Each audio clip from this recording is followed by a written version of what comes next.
I have a bunch of questions. Okay. I went on to prepare for this. I looked at what the other side would say. So I don't know who wants to respond, but the first thing is sharing this opportunity to answer questions. Looking at the Denmark's Environmental Quality Commission study, found that looking at the life cycle of everything, the single-use plastic bag is the most environmentally friendly. It would take anywhere from 7 to 44 uses of a paper bag to equal that, and one of the worst is cotton bags because of the damage to aquatic life created by water pollution. How do you respond to that? Sure. So the Denmark study that you reference actually doesn't look at the full life cycle of a reusable bag. It compares that from a plastic and a paper. And I will admit that plastic is superior from a one-to-one trade-off standpoint. But what we're trying to do with House Bill 2509 is encourage the use of reusable bags. Now, reusable bags can come in all different types and forms. Some of them are cotton. Some of them, a lot of them, in fact, the majority of them are polypropylene woven. They define reusable as 112 uses in California, and in Washington that's what they're looking in their legislation as well. And these are far superior to the number of uses that you would get out of a plastic bag. The other thing the Denmark study doesn't do very well is it doesn't look at the cost of plastic cleanup in the environment. So the life cycle of that plastic is only looked at it from the consumer's use. It isn't actually looked at from the cost of cleanup. So all the cleanup that we talked about and spoke of, that's an additional life cycle cost in plastic that isn't really captured very well in that study. Having read the study, I disagree with your assertions, but I'll move on. The Ocean Conservancy does coastal cleanups. Plastic bags, I think in 2016 or 2017, were a small fraction compared with X billion cigarette butts, which are a much bigger issue. Why not deal with them? Thank you for your question. We actually are trying to work on cigarette butts. We've been working on cigarette butts for about 15 years. We absolutely agree that they are the #1 littered item on our cleanups and the things that we find the most of. They don't truly biodegrade. We're here to talk about House Bill 2509, which is another attempt to work on plastic bags, which also pollutes the environment. Maybe not as ubiquitous as cigarette butts, but certainly something that every consumer can take part in. If the issue is that they're thrown away, like cigarette butts, two things. It's a littering issue then.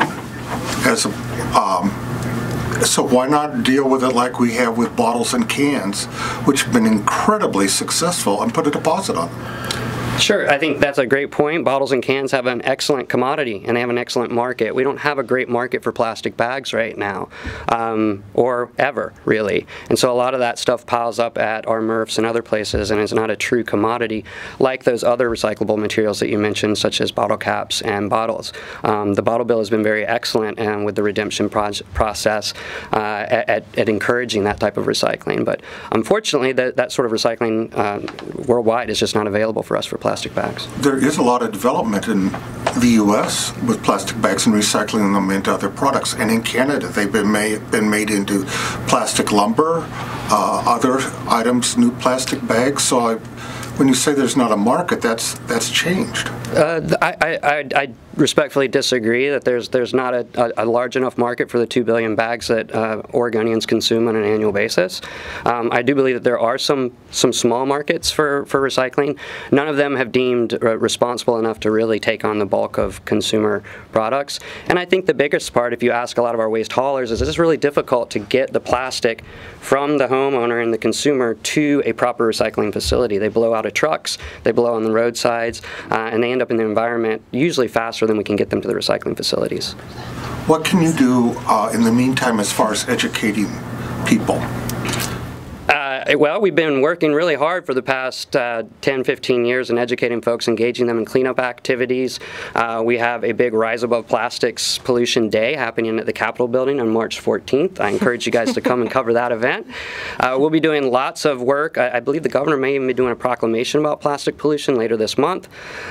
So we're really excited about educating the public as best we can and bringing them along and being a part of this bill. I'd like to go back and, since the representative is showing off the cotton bag, I'd like to go back and talk about that, or ask about that, because cotton is one of the highest sources of water pollution. because of the fertilizer and other things, and actually we would all be better off if we didn't wear cotton probably. So how do you equate that, what happens in the production of the cotton and in the bag, compared with the use of a single-use plastic bag, or if you use these mixed material recyclable, reusable bags, they're not recyclable because they have so many different components in them. Can you rephrase your question? I missed the question. We have two questions. One is, there's a lot of pollution created in rivers and estuaries and other places in creating cotton. So how can you justify then using a cotton bag as better than a single-use bag? And what about these supposable reusable bags made of various components? They're thrown away at the end because they have so many different components that they cannot be easily separated for recycling. Yeah, I think your question was the cotton question, and then what do you do with a reusable bag when you're done using it, I think. Is that correct? So cotton, I'm not going to make a comparison between one type of product or another when it comes to cotton. I think there's a lot of different reusable bags out there. I don't believe all cotton is created equally. You have to look at the manufacturing, you have to look at the source, and there's actually some very sustainable cotton products out there.